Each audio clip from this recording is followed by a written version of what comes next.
बिस्मिल्लाहिर्रहमानिर्रहीम मोहतरम हज़रात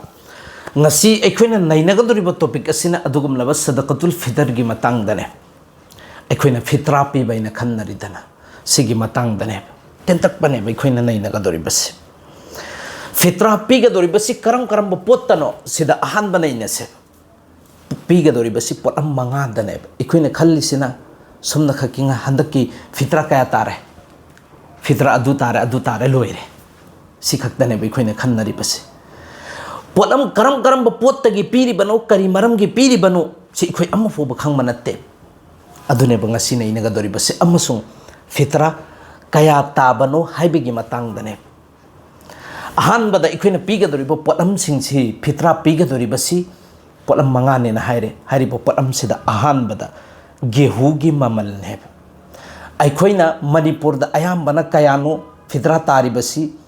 सिगी पैसा से तारे ना हाइरिबा ममल से गेहूं की ममल खक्तने बा अति अतुप ममल दे अमबोब खंगदा माले मणिपुर दा अतुप तोंगान बा पोलम मरी मंगा सुब गेहूं ने बको अहान बदले बसी गेहूं सी खक्तने बा अदुगो पोलम मरी सिगी कनाम पो भाई दे सिगी सु हाई गदबने अदुबु अयम बना कना अमबोब पीना तबनी ना हाई दबे गेवाने पोलम मंगा अहान बद गेहूं सी केजी अनि फागदबा पवावा इंगैदा केजी अनिदगी पवामा ताबा गेहूगी ममल से बाजार की रेट तक कया चले हाइबसी येंगब मतुंगदुदनेबा लेपिबसे ओलामाई केराम सिंगसेना मणिपुर दा 85 रुपीस ने भोजुजिक चलिबसे हंदक चही की 2026 हुजिक चलिबा मार्च सिगी मतुंग इन्ना गेहूगे रेट सिगी मतुंग इन्ना येंगब मतमदा फितरा मी अमदा तारिबसी 85 खक्तने हारिबे 85 से पीरगदी फितरा अदा ओये असुम तौदना अनि सुबसिना अदुगुमलबा जौ जोई खोगी जौवना गेहूगी मौंग दा लैरिबा जौसी सिसिगिने अहुम सुबसिना किशमिश जो खोइना चारिदना किशमिश सेना क्वादसु हापगा किशमिश सिगी सिसु केजी गी ममल दनेबा पीगे दोरिबसी गेहूं लैरे जौ लैरे किशमिश लैरे मरी सुबदना खजूरगी अमसुंग मंगा सुबदना छुआरा सिगी पोट मंगा सिदा इखोइना पीगदबने पीगदोरिबसि गेहूना क्वाइदगी कमनेबो ओरिबसि केजी अनीदगी पवा ताबा सिगी ममल सिनबा इखोइना पीगदोरिबसि लायरब सिंगसिदा करंबा मिसिंगसिना पीगदोरिमो करंबा कनादा पीगदोरिमो सिगी मखादा लानेबको सिगिसिना केजी अनीदगी पवा ताबसी सिगी ममल दुनेब 85 रुपीस इन हारिबसी सिगिसि पिथोखरदि अदुम सदका इखोइ फितरा से अदा ओइ खरे अदुगा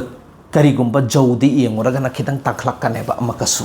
जौगी ममल सिना खितंग तांगे अहुम सुब पोसक से किशमिश जो इना खुनबा हाई लेवल की कंगु सिंग सिदा पियो हाइबने भाई लाखपति करोड़पति से किशमिश के रेट रुपली सिंह अनी की सांग लेरंगने केजी अहुम मखाई ने पीगदोरिबसी किशमिश केजी अहुम मखाई सिगी रेट सुमना खक्के गेहूं खक्तनिको केजी अनीदगी पवा ताबसे पीगदोरिबसी केजी अमगा पवा अहुम की ममल से खक्तनेबा अतई सिंगसे पोट अमरी अइन हाई खिरिन किशमिश ने जौ ने छुआरा ने खजूर ने हारिबो पोट अमरी सिदि केजी अहुम मखाई की चांग दनेबा पीगदोरिबसी सिगी पोसक सिना करंबा म्यूसिंग जो इना खुनबा मिसिंगी दमक्तने बाहरिबसी नंगी पैसा पाइरिबा लेवल दुगी मतुंगिना हाइरिबा ममल दुदा पियो हाइबनेबा अमना करोड़पति ओइरे दिदुगा लुपा मरफूगा मंगा खकी ताबद अदु पीरे दिसमागी शान शाम नत्ते अल्लाह अमसुंग रसूलना यामना हराउगदबो पोसक तु ओइदे भाई किशमिश की रेट तपियो नंग करोड़पति नि करोड़ दुदगी लिसिंग अनि नत्र लिसिंग अनि मखाई अहुम की चांग दो खाइदोगा मी अमगी चांग द पियो हाइबनेबा सिगी पोट मंगा सिनेबा पोट मंगा सिदि काना अम फोबा नैनदेबा बल्कि इना खुनबसु हाइरिबा लुपा मरफू मंगा मौद्रा दो अदुगी चांग द खक्तनि पी दौरिबसी अद्रि इना हुजिकते अमकसु मरफू मंगा हाइरिसि 90 वइना लेपे कई लुपा मंगा मणिपुर द भेलू लेते अइहोंद हुजिक पर्स त याउरिबा लुपा मगी भेलू लेयेबा हुजिकसु सिददी लुपा मगी करिगुमा नंग लुपा मा येंगोबसि सि लुपाने लुपा हलक्पगिने लुपा मगी भेलू लेबा सोमुमददी मणिपुर ददे मक लुपा मंगागी बे लुपा 10 की फोबो भेलू लेतरे लुपा 10 सपी सिकादु मणिपुर ददि सत्तमी सिददि सटली बहुजिकसु अदु 85 इन हारिबसे 90 पीरे दबनेबा अदु 90 सी करोड़पति मी मन 90 पीबा सिमागी शान शान नत्ते सिने भाई बस करोड़ दुगी मतुंग ने भाई किशमिश के रेट किशमिश की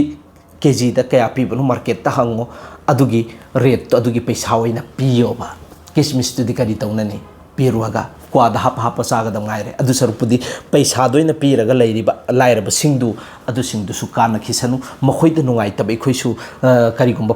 इना खुलमगदी नत्रगना पैसा लैरमगदी अहाउब सागनी को फी अहनब सिटकनी को हाइबगी नुंगाइतबदु फौहनदनगाइगी चप मानबा मौंगद लैनगाइगी दमक्ता लाना सिलकप मौंगनेबा सिगिसिदि अदुन इना खुनबसी करि दोगनी हाइरिबा अदुगुमलबा खजूर की रेट खजूर हाई लेवल की खजूर भाई अजवा खजूर केजी आयौबने केजी 2,200 की चांग यौबने असेंब अजवा खजूर से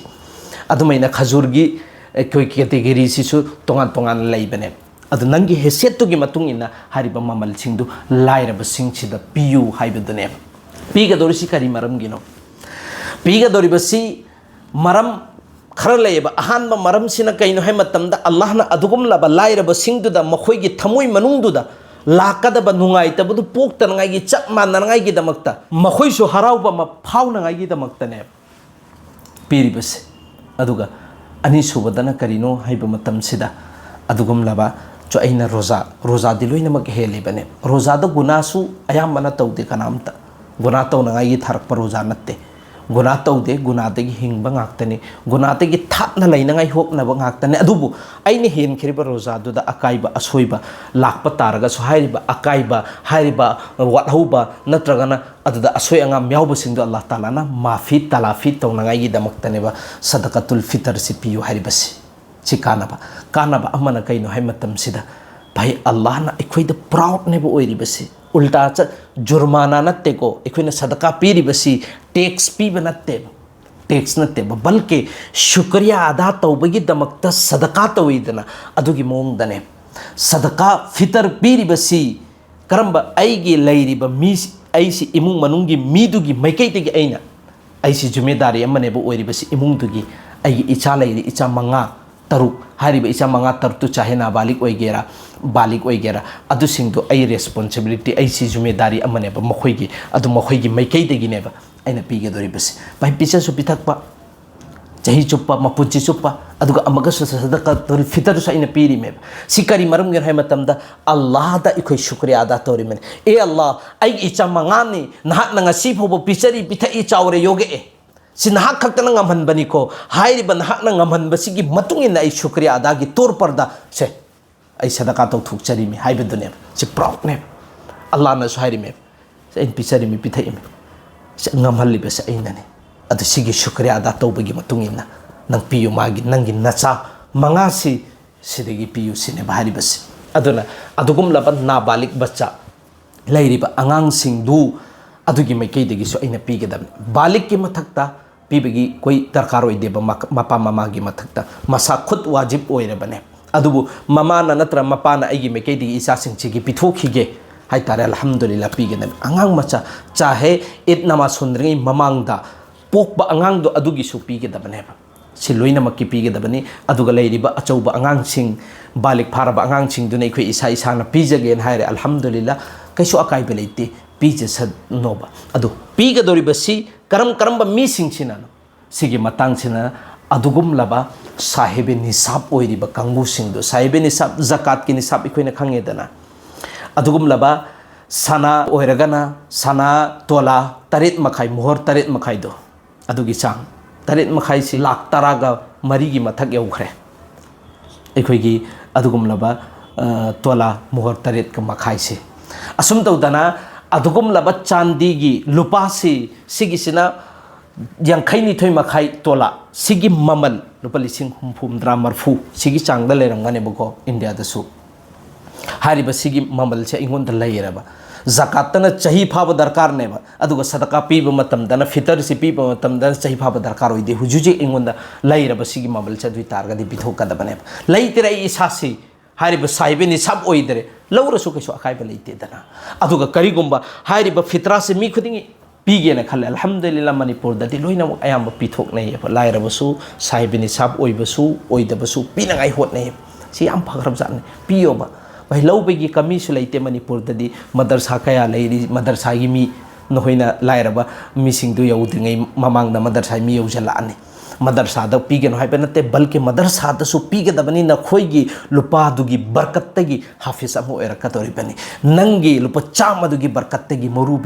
मरुबी ऐसि तंबा मतमदा मी कयागी मेहनत मी कयागी पैसा यौरमगनी सिगिसे ऐन हुजिक ngangiba नखोइना अमल तौरिबसे हाइरिबा लुपा चामदुगी बरकत्तु अदुगी लुपा चामदुगी फमफम तो पे हिसासि मागी मपुनसिदा अदुम फंगारा लेरदबने ऐसे मरुबी अमो ओइबगी अल्लाह ना इंगोंदि थबुक लौबगी वै खरा खजिक हाइरिब नत्रो सिसिंगसिसु अदुगुम लब मदरसादा मतिंग तौरिबा मिसिंगदुगिसु सवा पीगदोरिबने अदुना पीगदबनी पिनिंगबा मी पीबा यायेबा ऐ लैते हंदक्सि खुदुंग चादे